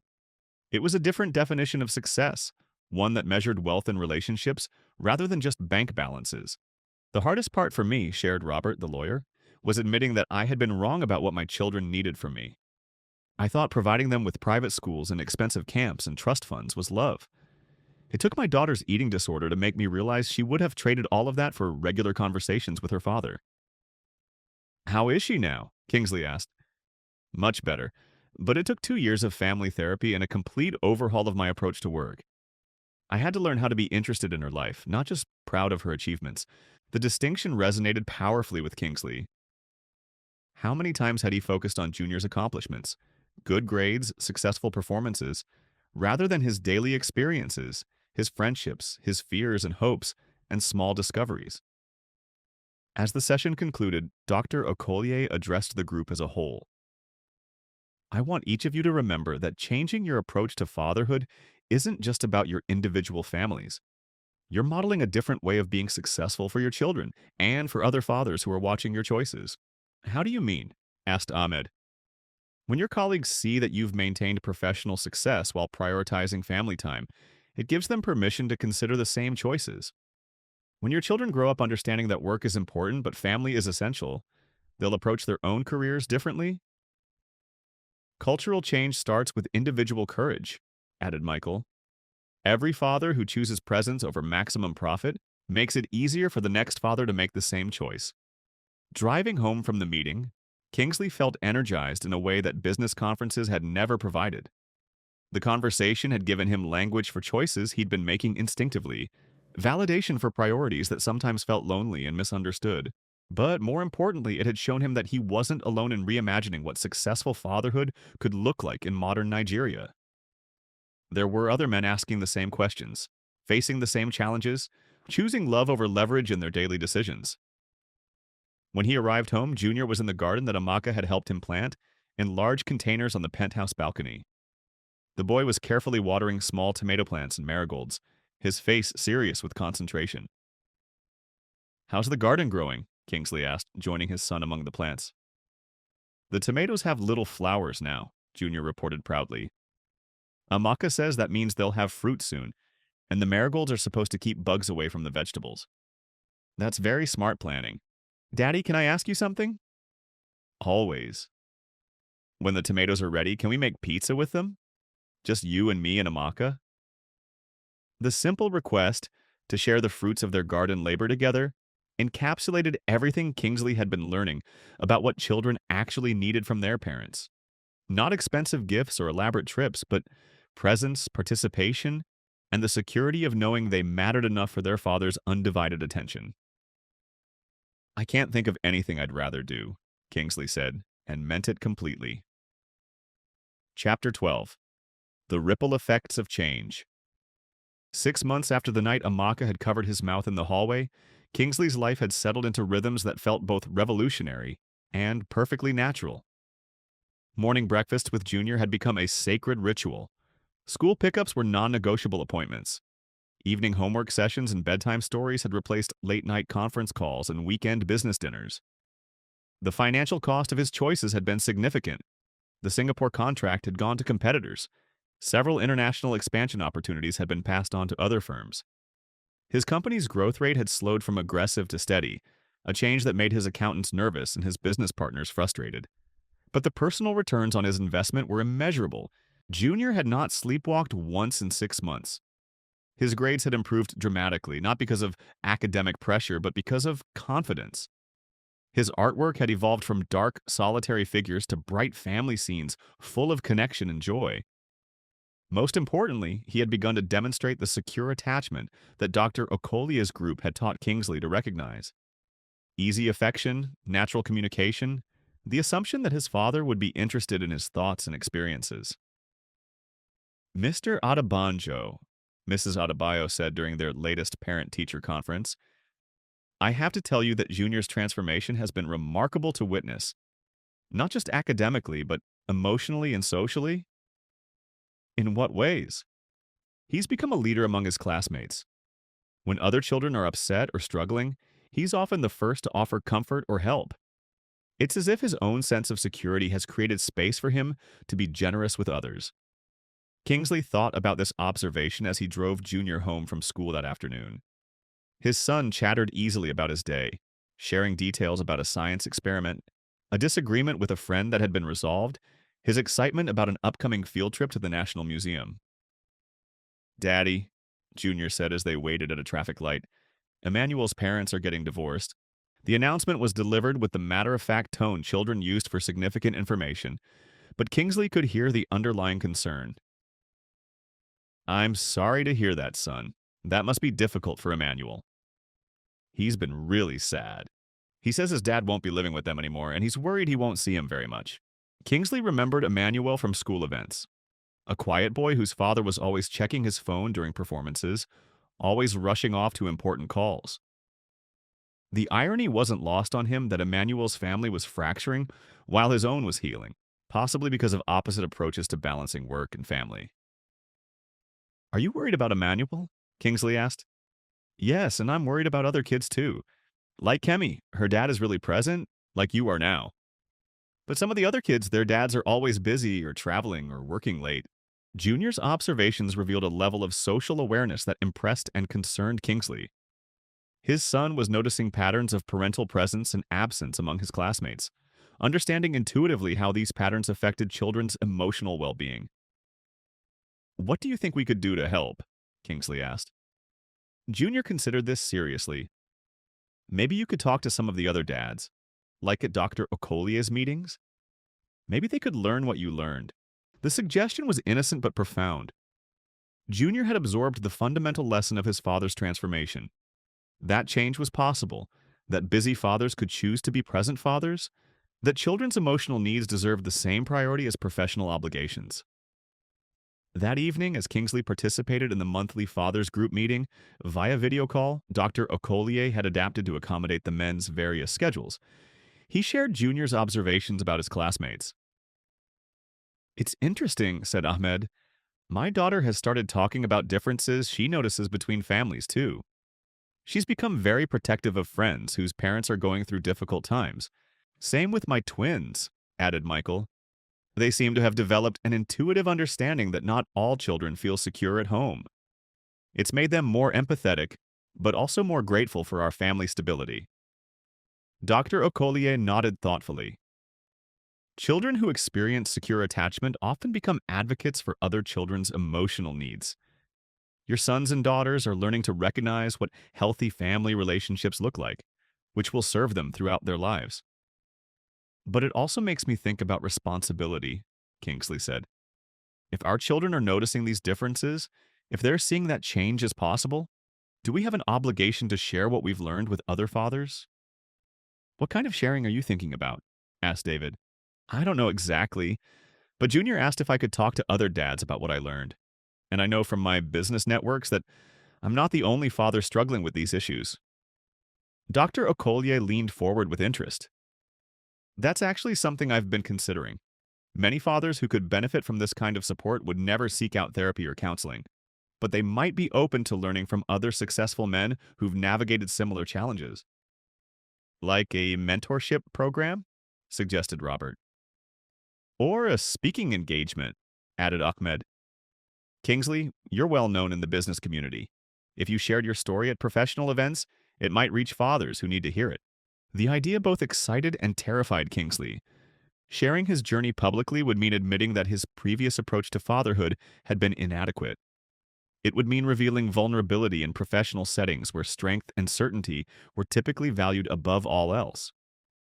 But he thought about Junior's friend Emmanuel, about the other children in his son's class whose fathers were missing the most important years of their lives because they didn't know there was another way to be successful. "I think I'd like to try that," Kingsley said slowly. "Maybe start small with groups that might be receptive to the message. The Lagos Business Leaders Association has a quarterly meeting next month," suggested Michael. "The theme is sustainable success. Your story would fit perfectly." After the call ended, Kingsley sat in his study contemplating the possibility of sharing his transformation publicly.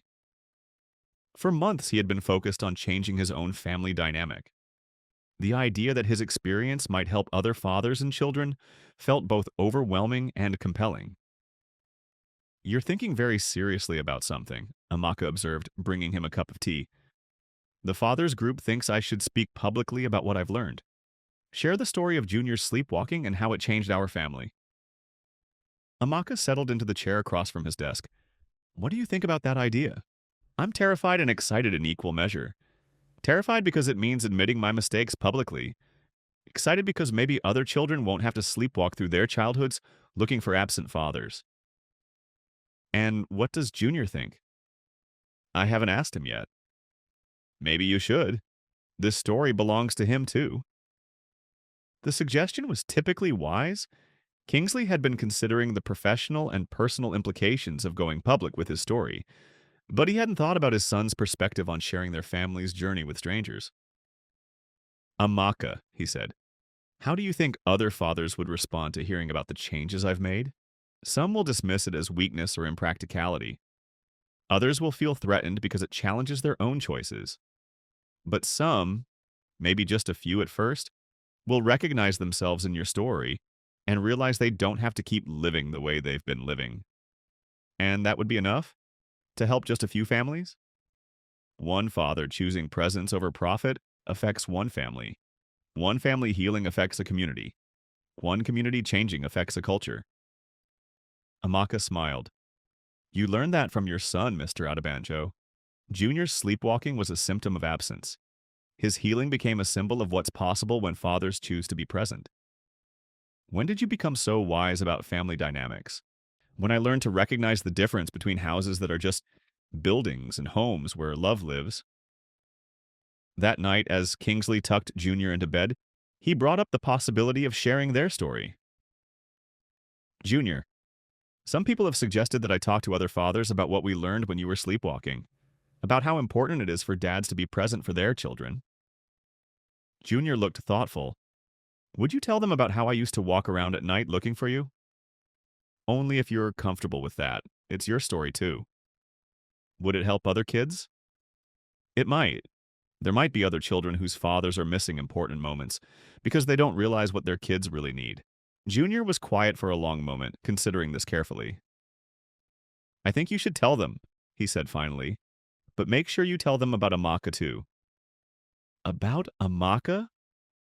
She's the one who taught you how to be present. She's the one who protected me when you were learning.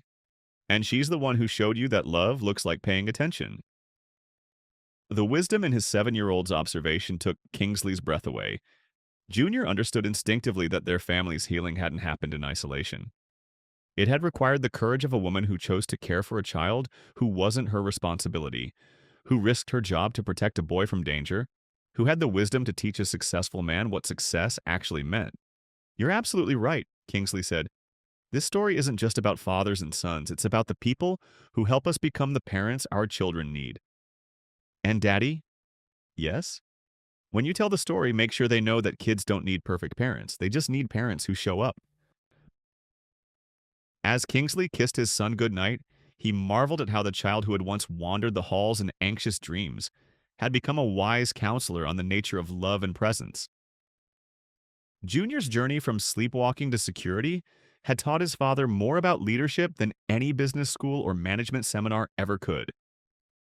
Tomorrow, he would begin preparing for the most important presentation of his career. Not about profit margins or market expansion, but about the revolutionary act of choosing family presence over professional maximization. And he would make sure to tell them about Amaka, the woman whose midnight vigilance had saved more than just a sleepwalking child. She had saved a family that was dissolving in silence, had shown them how to recognize the difference between providing and loving, between success and fulfillment. Some stories, Kingsley realized, were too important to keep private. The possibility that other families might find their way back to each other made the vulnerability of public sharing feel less like risk and more like responsibility. Chapter 13. The Courage to Speak Truth. The Lagos Business Leaders Association quarterly meeting was held at the Eco Hotel's Grand Ballroom, a space that typically hosted discussions about market opportunities, regulatory challenges, and strategies for maximizing shareholder value. Tonight, however, Kingsley stood behind the podium preparing to deliver a different kind of presentation entirely. 300 of Nigeria's most successful business leaders filled the room. Men and women who had built empires, created thousands of jobs, and accumulated wealth beyond most people's imagination. They had come expecting insights about sustainable business practices, perhaps some discussion of environmental responsibility or long-term market positioning. Instead, they were about to hear about a 7-year-old boy who used to sleepwalk because his father had confused financial provision with emotional presence. Ladies and gentlemen, Kingsley began, his voice steady despite the nervousness in his chest. I want to tell you about the most important business lesson I've ever learned.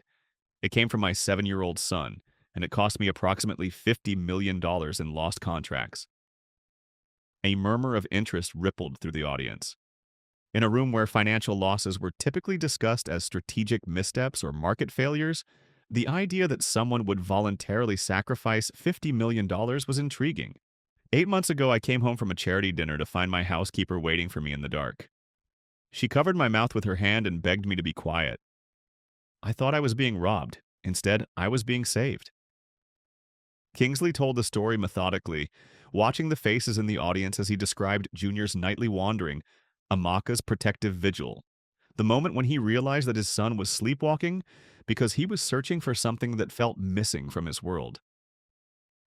My son wasn't walking in his sleep because of a medical condition, Kingsley explained. He was walking because his subconscious mind was processing my absence as abandonment. While I was in boardrooms securing his financial future, he was wandering the halls at midnight looking for his father. The room was completely silent now. Several men in the audience were leaning forward, their expressions shifting from polite interest to recognition. I had convinced myself that working harder meant loving my family more, that every contract I secured, every deal I closed, every hour I spent building wealth was an investment in my son's future. What I didn't understand was that my son didn't need a richer father. He needed a present father. Kingsley described the changes he had made, restructuring his schedule, declining lucrative opportunities, learning to measure success in bedtime stories rather than profit margins. He shared Junior's transformation from anxious sleepwalker to confident child, the improvement in his grades and friendships, and overall sense of security. The financial cost of my new priorities has been significant, he acknowledged, but the return on investment has been immeasurable. My son sleeps peacefully through the night. He greets each day with enthusiasm instead of anxiety. He talks about his future with confidence because he knows his foundation is secure. As Kingsley spoke, he noticed several audience members checking their phones or watches, behaviors he recognized from his own past when children's bedtime routines had felt less important than urgent emails or last-minute conference calls. I know some of you are thinking about your own schedules right now, he said gently. About meetings you've scheduled during your children's school performances, trips you've planned during family holidays, phone calls you've taken during dinner conversations. I know because I used to be you. The observation landed with uncomfortable accuracy. A few audience members shifted in their seats, suddenly aware of their divided attention. But I also know that every one of you became successful because you're capable of learning, adapting, and changing strategies when evidence suggests a better approach. Tonight, I'm presenting evidence that our traditional approach to work-life balance might need fundamental restructuring. Kingsley shared statistics from Dr. Okolia's research about children's emotional development, the correlation between parental presence and academic performance, the long-term effects of secure versus anxious attachment patterns. But more than data, he shared stories. From his father's group, from Junior's classmates, from his own childhood memories of longing for his father's undivided attention. The most successful people in this room will leave tonight and immediately check their phones for messages that accumulated during this presentation, he observed. But I challenge you to do something different. Go home and ask your children about their day. Really ask, listen to their answers. Look at their faces while they talk. Notice what happens when you give them your complete, undivided attention. As he concluded his presentation, Kingsley felt the weight of vulnerability that came with public honesty. He had just admitted to 300 of his peers that his previous approach to success had been fundamentally flawed, that he had prioritized the wrong metrics for years. But he had also shared the possibility of redemption, the discovery that it was never too late to choose presence over profit, love over leverage. During the question and answer period that followed, the responses revealed how deeply his message had resonated. Mr. Adebanjo asked a telecommunications executive, how do you manage client expectations when you're no longer available for emergency meetings outside business hours? I've found that clients respect clear boundaries more than they respect constant availability, Kingsley replied. When I explain that my family time is non-negotiable, most business partners adapt their communication accordingly. The clients who can't respect those boundaries usually aren't the kind of long-term partnerships I want to build anyway. But surely there are genuine emergencies that require immediate attention, pressed a banking executive. Of course, but I've learned to distinguish between genuine emergencies and manufactured urgency. Most of what we call urgent in business is actually just lack of planning or poor communication. A woman near the front raised her hand. As a mother and CEO, I struggle with the same issues you've described. But the pressure to prove that motherhood doesn't affect my professional capabilities makes it difficult to prioritize family time without appearing weak or uncommitted. I understand that pressure completely, Kingsley acknowledged. But I've discovered that leaders who model healthy family priorities actually inspire more loyalty and respect from their teams than those who sacrifice everything for work. People want to work for companies that value human relationships, not just human resources. After the formal presentation ended, Kingsley was surrounded by audience members who wanted to continue the conversation privately. Some shared their own struggles with work-life integration.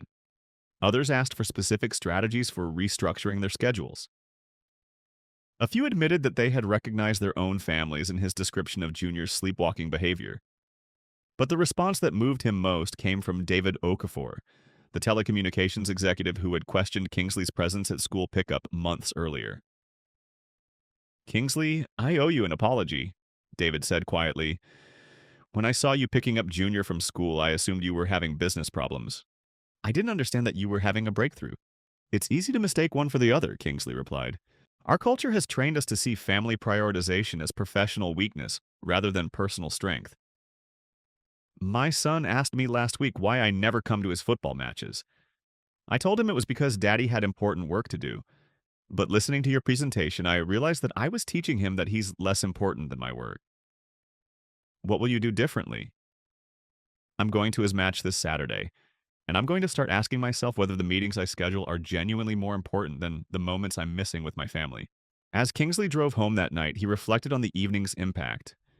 He couldn't measure the long-term effects of his presentation, couldn't know how many fathers would choose to restructure their priorities based on his story. But he had planted seeds of possibility, had shown successful people that there was another way to define achievement. When he arrived home, Junior was already asleep, but Amaka was waiting with a cup of tea and a knowing smile. "How did it go?" she asked. Scary and hopeful in equal measure. "I think some people heard what they needed to hear." "And how do you feel about sharing your story so publicly?" "Grateful. Grateful that our family's healing might help other families avoid the mistakes we made."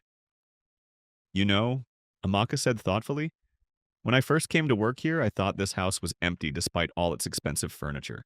Tonight, it feels like a home that's helping to heal other homes." "Because of you," Kingsley said firmly. "None of this would have happened without your courage that first night, without your wisdom about what children really need. It happened because a father was brave enough to change. Everything else was just the beginning." As Kingsley prepared for bed, he checked on Junior one last time.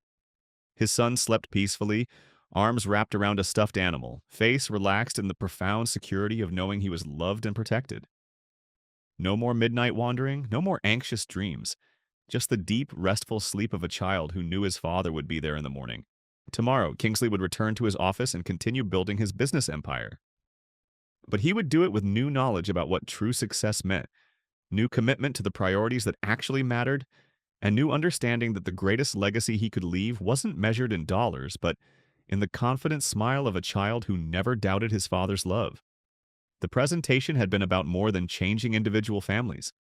It had been about challenging an entire culture's assumptions about masculinity, success, and what it meant to be a provider.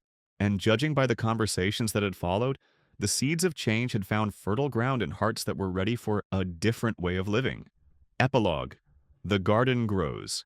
1 year later, Junior's tomato plants had grown into a thriving garden that covered most of the penthouse balcony. What had begun as a few container plants had expanded into a small urban farm that produced enough vegetables to share with neighbors and donate to the local food bank. The garden had become Junior's greatest pride, and tending it together had become one of Kingsley's favorite ways to spend Sunday mornings. "Daddy, look!" Junior called excitedly, pointing to a cluster of cherry tomatoes that had ripened overnight. "These ones are perfect for the pizza we're making tonight." Kingsley knelt beside his son, examining the bright red fruits with the seriousness that 8-year-old gardening projects deserved. "These look incredible. You've become quite the farmer." "Amaka taught me that plants grow better when you pay attention to them every day," Junior said, carefully harvesting the tomatoes into a small basket. "Just like people," she says. The wisdom in his son's observation never failed to amaze Kingsley. Over the past year, Junior had absorbed lessons about nurturing and consistency that extended far beyond gardening. He had learned that things flourish when they receive regular care and attention, whether they were tomato plants or family relationships. The sleepwalking had never returned.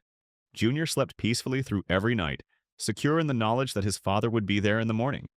His confidence had grown along with his garden, manifesting in better grades, stronger friendships, and a general sense of well-being that radiated from him like sunshine. "Mr. Adebanjo," Amaka called from the kitchen doorway. "There's someone here to see you." Kingsley looked up to find Dr. Okolie approaching with a familiar, gentle smile, accompanied by a man he didn't recognize. Kingsley, I hope you don't mind the unexpected visit, Dr. Okolia said. I wanted you to meet someone. This is Michael Oduya. He attended your presentation at the Business Leaders Association last year. Michael stepped forward with the slightly nervous expression Kingsley had learned to recognize in fathers who were beginning their own journey toward presence. Mr. Adebanjo, your story changed my family's life. I wanted to thank you personally. Please call me Kingsley and tell me about your family. I have twin girls, age 6. After hearing your presentation, I realized they were showing some of the same anxiety symptoms you described in Junior. Not sleepwalking, but bedwetting, difficulty concentrating at school, clinginess when I tried to leave for business trips. What changes did you make? Everything. Michael laughed, but his eyes were serious. I restructured my entire approach to work, declined overseas assignments, started having breakfast with my daughters every morning, began volunteering at their school, joined Dr. Okolia's father's group. And how are the girls now? Thriving.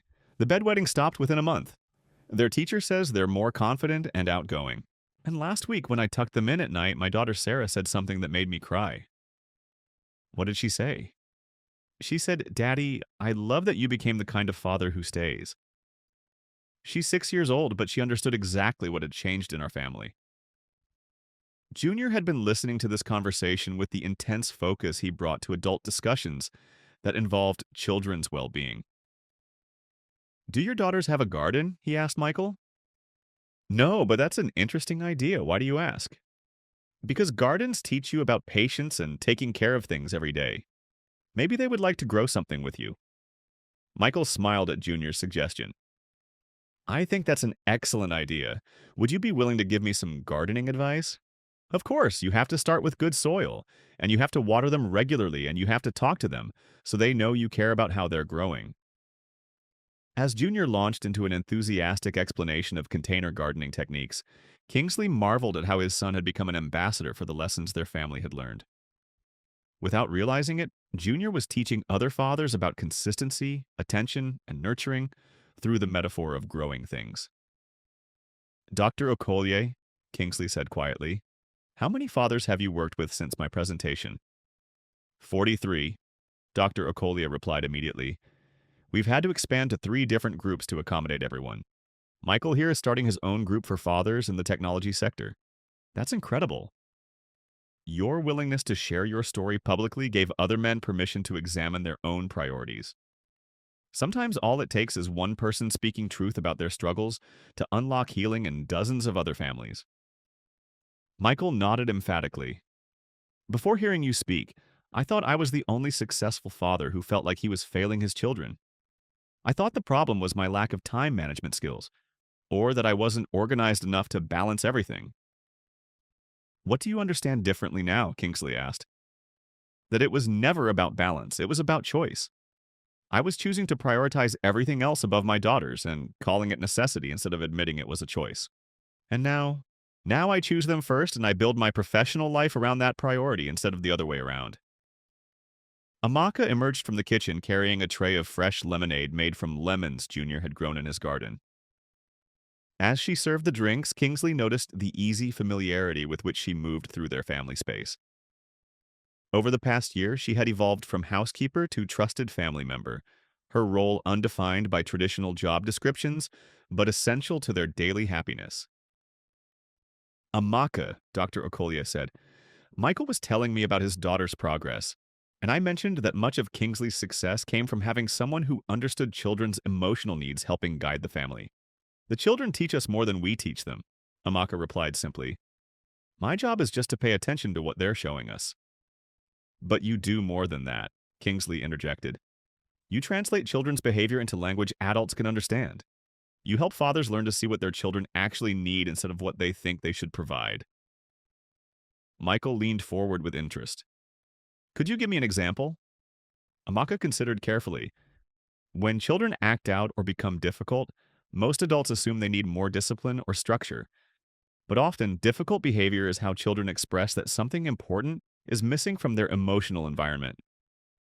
Like Junior's sleepwalking? Exactly. He wasn't being disobedient or problematic. He was showing his father that he felt disconnected and unsafe. Once that underlying need was addressed, the behavior disappeared naturally. So the solution wasn't sleep medication or behavioral therapy? The solution was presence, Kingsley said firmly.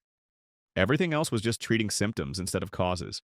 But as the afternoon progressed, their gathering grew larger. Other fathers from Dr. Okolia's groups began arriving, drawn by word that Kingsley was hosting an informal meeting at his home. Soon the penthouse balcony was filled with successful men sharing stories about their journeys toward more present fatherhood. Ahmed, the banker, brought his twin daughters, who immediately bonded with Junior over the garden. David, the pilot, shared updates about his airline's new family-friendly scheduling policies that he had helped implement. Robert, the lawyer, talked about his daughter's recovery from her eating disorder and how their relationship had deepened through family therapy. But the conversation that moved Kingsley most came from an unexpected visitor, Benjamin, his former business partner, who arrived looking uncharacteristically uncertain. "Kingsley, I hope it's okay that I came," Benjamin said quietly. "I've been thinking about our conversations over the past year about the choices you've made." "Of course it's okay. What's on your mind?" "My marriage is falling apart. My wife says I've become a stranger in my own home, that my children barely know me beyond the fact that I pay for their school fees and vacations." Benjamin's admission carried the weight of a man who had built his identity around professional success, only to discover that personal failure had been the hidden cost of his achievements. "She's asked me to move out temporarily while we figure out whether we can save our family. And yesterday my 8-year-old son asked why Daddy doesn't love them anymore." "Benjamin, I'm sorry. What can I do to help?" "Tell me how you did it. How you changed everything without losing your business, without sacrificing your professional reputation." Kingsley looked at his old friend, recognizing the desperation he had felt during Junior's sleepwalking period. "It wasn't easy and it wasn't immediate, but it started with admitting that my old approach wasn't working." "I've admitted that. Now what?" "Now you have to prove to your family that the admission is real, that you're choosing them not because you feel guilty, but because you finally understand what actually matters." Over the next hour, the group of fathers shared practical strategies with Benjamin: how to restructure work schedules, how to decline non-essential meetings, how to be emotionally present even during busy periods. But more than tactics, they offered him something he hadn't expected: a community of men who understood the challenge of changing deeply ingrained patterns of professional prioritization. "The hardest part," shared Robert, "wasn't changing my schedule, it was changing my identity.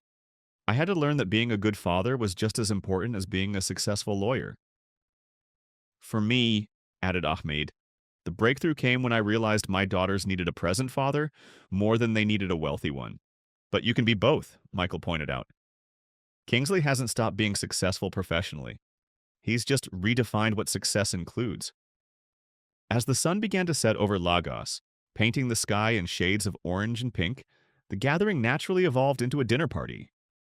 Amaka had quietly prepared enough food for everyone, and Junior had insisted that their guests sample tomatoes and herbs from his garden. Watching his son move confidently among the adults, offering gardening advice and sharing stories about school with the easy charm of a child who felt completely secure in his place in the world, Kingsley felt profound gratitude for the journey that had brought them to this moment. The sleepwalking episode that had initially seemed like a crisis had become the catalyst for transformation that extended far beyond their individual family. Junior's midnight wandering had led to dozens of other families examining their own priorities, restructuring their own definitions of success. "Daddy," Junior said, settling beside his father as the adults continued their conversations, "I like having all these fathers here." "Oh, why is that?" "Because they're learning what you learned. That kids need their dads to really see them, not just look at them." The distinction was profound in its simplicity. Junior had articulated the difference between physical presence and emotional availability, between providing and nurturing, between being a father and being present as a father. "You know what I think?" Junior continued thoughtfully. "Tell me." "I think kids all over Lagos are going to sleep better tonight because their dads are learning how to be there." As the evening wound down and the fathers began departing with promises to stay in touch and continue supporting each other's journeys, Dr. Okolie approached Kingsley with a proposal. "I've been thinking about expanding this work," he said.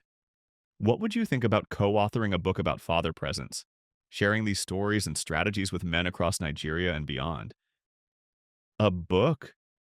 Your presentation showed that there's enormous hunger for this message. Fathers everywhere are struggling with the same conflicts between professional success and family connection. Your story, combined with the research and practical strategies we've developed, could help thousands of families. Kingsley looked around his balcony garden at the evidence of growth and nurturing that had flourished under consistent attention. "I think Junior would approve of planting seeds that could grow into stronger families everywhere." Is that a yes?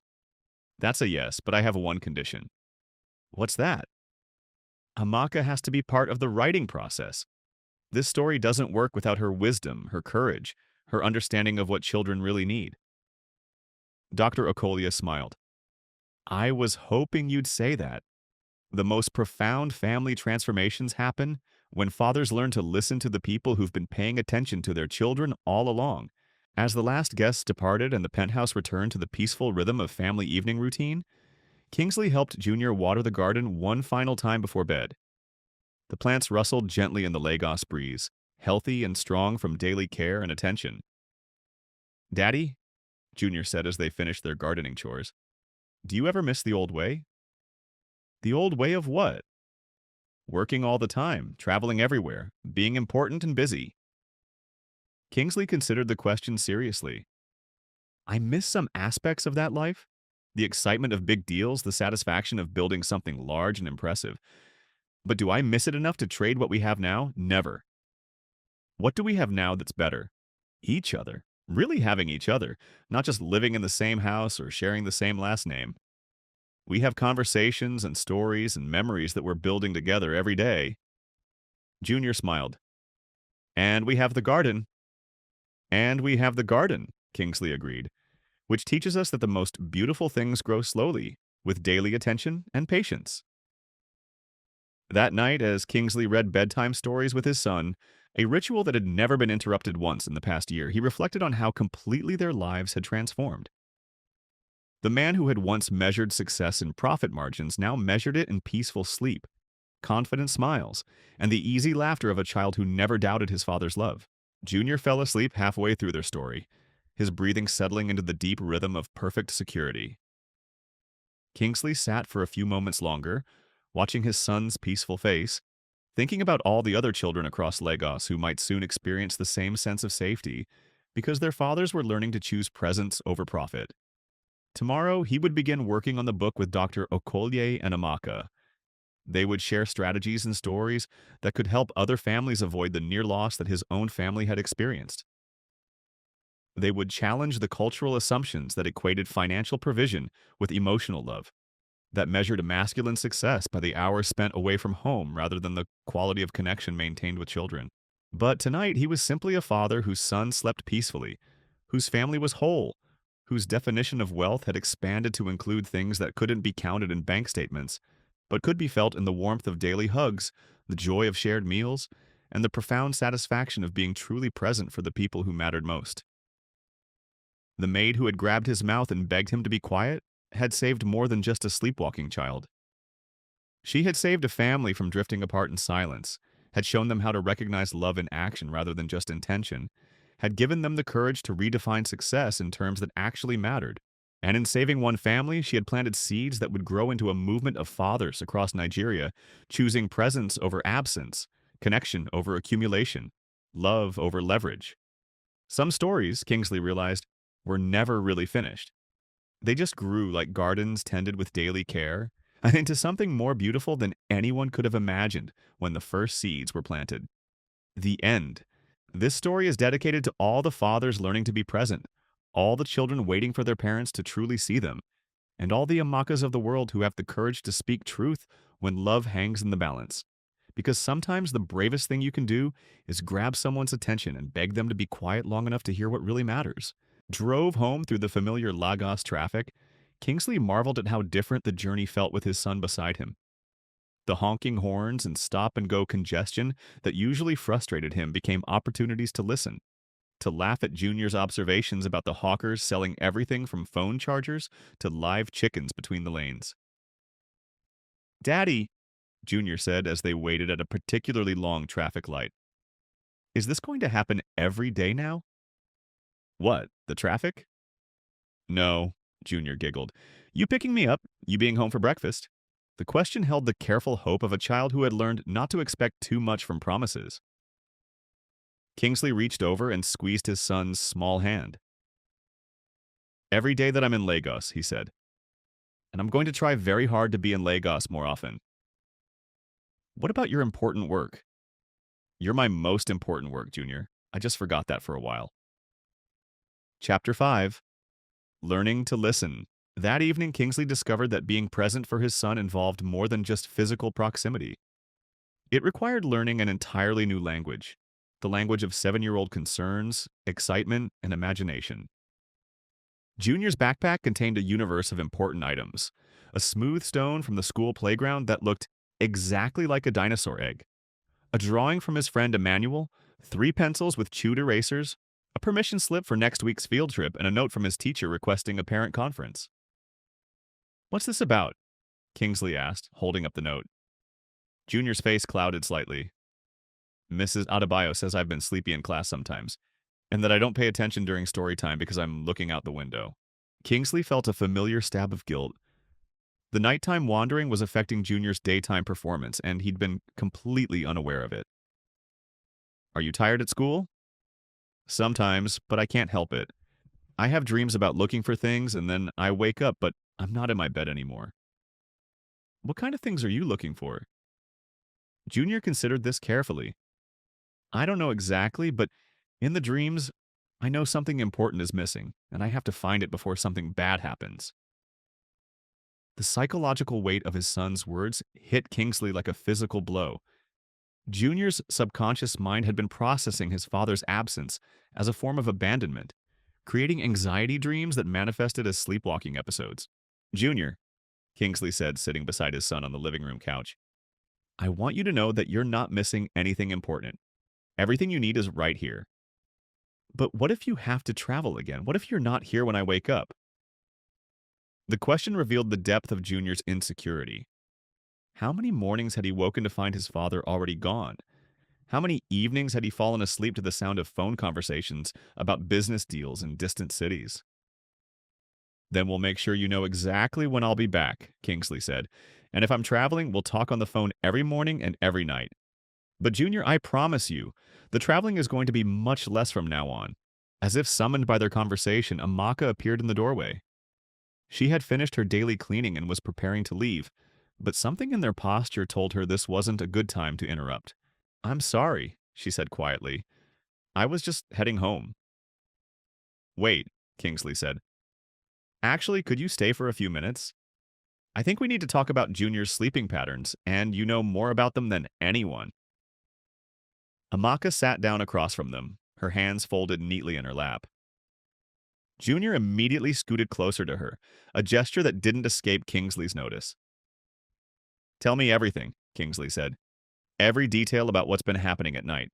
Over the next hour, Amaka painted a picture of a child whose anxiety manifested in the vulnerable hours of deep sleep. Junior's sleepwalking wasn't random wandering. It followed a pattern. He would get up, search his father's study, check the kitchen where morning conversations usually happened, then move toward the front door as if preparing to go looking for Kingsley outside. "Last night was the first time he went toward the staircase," Amaka explained.